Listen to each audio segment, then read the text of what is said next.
Ng'iomo tendre kod weche mag somo ne jatend migawo mar somo Machogu okwedo lipod mar ni piny owacho pod ni kod gowi mar mbalariany maromo bilion 29 kaka noyanga e nyim komiti mar somo e od bura mamalo e jumani. Machogu koni lai mar cholo omenda ne kuonde tiegruok mamalo ema osebedo ka tiyo makare kipimo kod lai mamoko e pacho ka, kendo ni nyaka sani ong'e ni nitie omenda mapok ochwal, kata kamano ok girom kod mago manoyange e od bura. Osingo timo nonro mamare owuon kendo neno ni omenda modong' ochwal ne kuonde tiegruok mamalo maturka.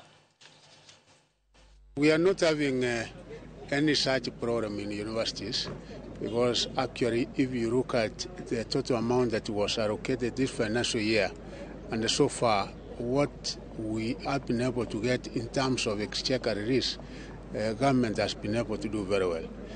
I might not be able to give you the exact figures as of now, but our universities, the vice chancellors are here.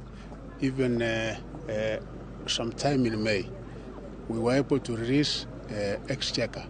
So if there's one such department, subsector that the government has done very well in giving out capitation is in our universities.